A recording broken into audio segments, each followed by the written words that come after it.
اگلی بات جو میں آپ کو کرنا چاہتا ہوں وہ جو اب کچھ ہم چلتے ہیں جو اہم فیصلے ہم نے کیے، اور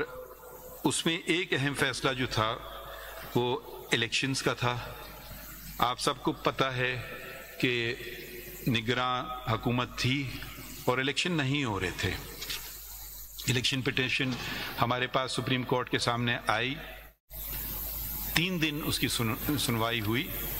اور 12 دن کے اندر اس کا فیصلہ ہو گیا، اور ہم نے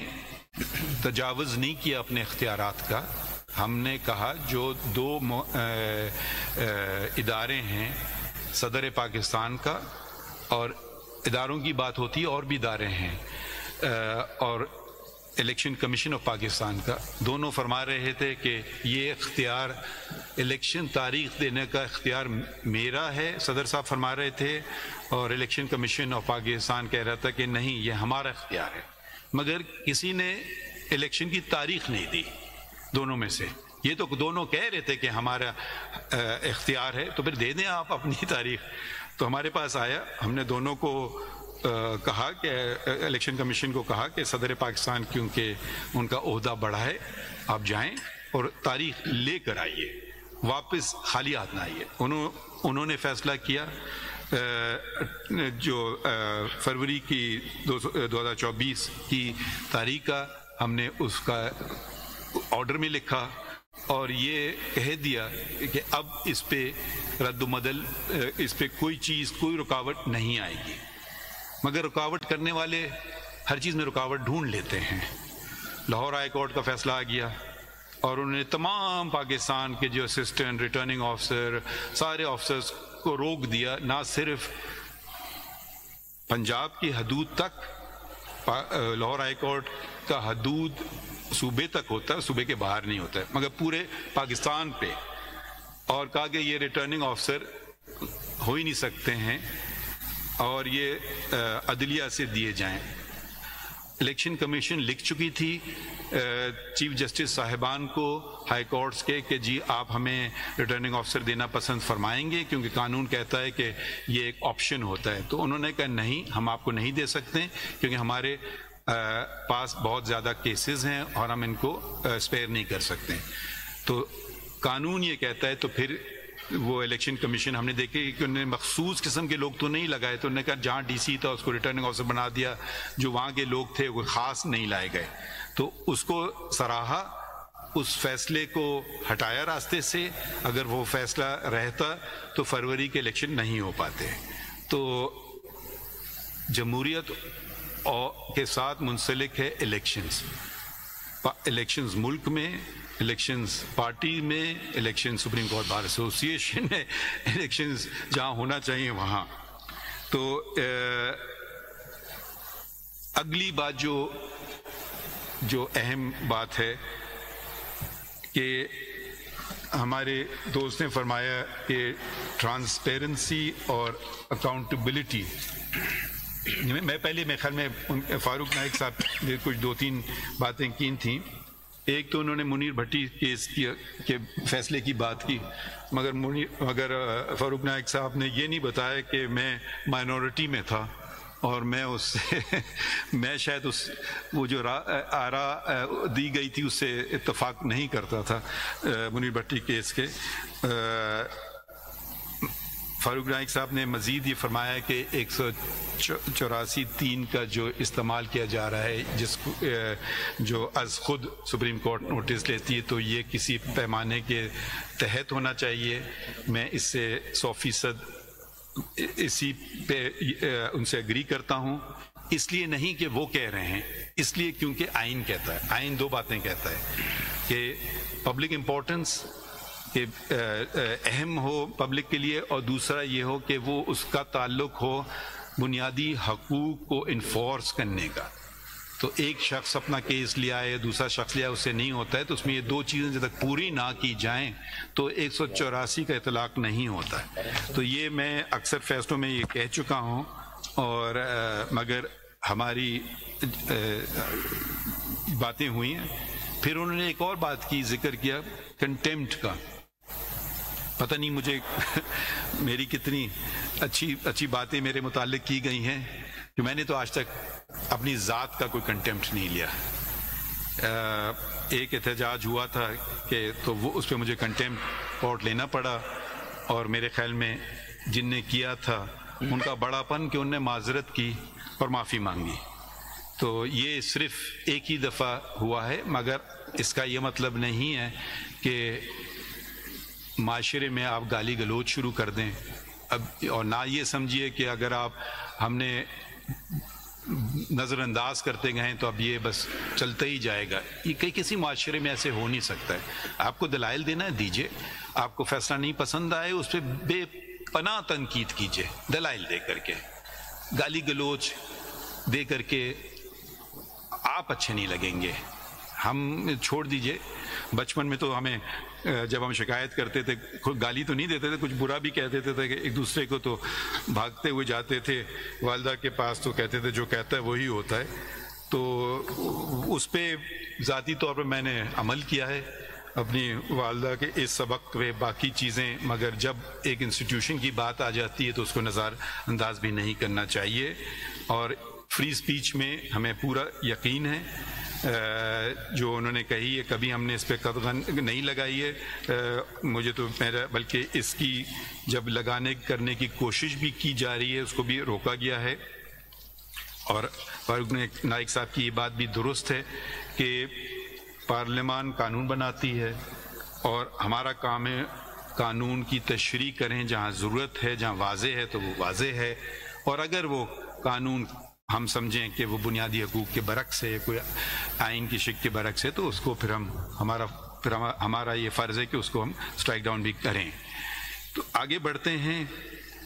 اپنے اکاؤنٹیبلٹی اور ٹرانسپیرنسی کی بات کی گئی ہے شہزاد شفقت صاحب نے, یعنی کہ شفافیت اور احتساب کی. آپ دوسروں سے مانگیے شفافیت اور دوسروں کا کریں احتساب, اور اپنا اور خود کا نہ کریں, تو بات میں کچھ وزن نہیں ہوتی ہے اور آپ کے فیصلوں کی قدر بھی نہیں کی جاتی ہے. ہمارے اپنے جج صاحب تھے سپریم کورٹ کے, الزام لگائے گئے بہت سارے لوگوں نے, ہم نے سپریم جوڈیشل کاؤنسل نے یہ بھی کام کیا جو ایک اس لیے کیونکہ آئین یہ ہمیں حکم دیتا ہے کہ سپریم جوڈیشل کاؤنسل کا, اور ان کو برطرف کیا. اور یہ آپ نے کھلی عدالت میں دیکھا, کیونکہ انہوں نے خود کہا کہ میرا کیس کھلی عدالت میں چلے, ہم نے کھلی عدالت میں چلایا. اور یہ پاکستان کی تاریخ میں پہلی دفعہ ہوا ہے کہ سپریم کورٹ کے جج کو برطرف کر دیا گیا ہو بد انتظامی یعنی مس کنڈکٹ کی وجہ سے. غلطیوں کی بات ہوئی ہے, میں تو ہمیشہ دعا گو رہتا ہوں کہ اللہ تعالیٰ مجھ سے غلطی نہ ہونے دیں, مگر پھر بھی غلطیاں ہوتی ہیں, اور اس عدالت نے بھی غلطیاں کی ہیں, اور جب تک ہم اس کا اعتراف نہیں کریں تو درست سمت کی طرف ہم گامزن نہیں ہو سکتے ہیں. ایک بہت مشہور کیس ذوالفقار علی بھٹو کا,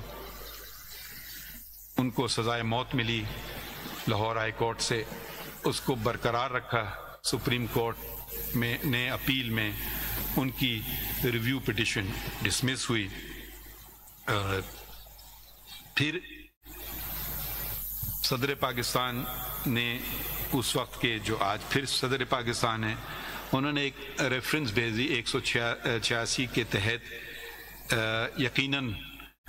سپریم کورٹ کا فیصلہ ریویو کے بعد اختتام پر پہنچتا ہے, اس کو بدل نہیں جا سکتا ہے, مگر انہوں نے اس بات کا تقاضا کیا کہ یہ صحیح فیصلہ فیوچر کے لیے اس کو درستگی کی ضرورت ہے. تو ہم نے پھر اس کو سنا. یہ کیس 186 کے تحت کیسز میں نے پہلے بھی بات کی, کچھ ایک دم لگا دیے جاتے ہیں, کچھ کی سنوائی نہیں ہوئی. تو یہ کافی سنا تھا, شروع میں چلا تھا, پھر یہ کوئی 10 سال تک یہ کیس نہیں چلا, پھر یہ پریزیڈنشل ریفرنس چلایا گیا, اور اس کو ہم نے فیصلہ ہوا کہ جو کیس چلایا گیا تھا وہ غیر جانبدار اور منصفانہ طریقے طرز پہ، یعنی کہ fair trial and due process کے تقاضے جن کا اندراج بنیادی حقوق میں اس کے منافی تھا، یہ ہم نے اوپینین دے دی، یعنی کہ کسی کو ہمارے پاس طاقت تو ہے نہیں کہ جو سزا ان کو مل چکی، مگر کم از کم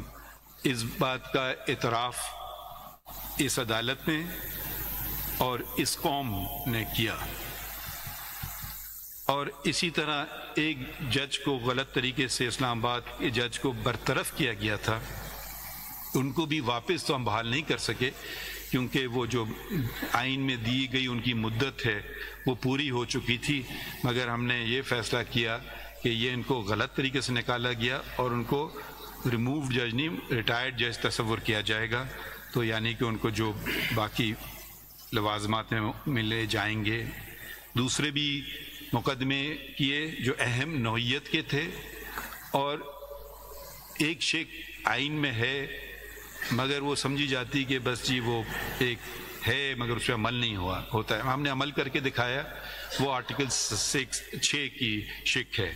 کہ جس کو ہائی ٹریزن یا اعلیٰ غداری، شاید پتہ نہیں اور کوئی بہتر لفظ ہے مجھے نہیں پتہ،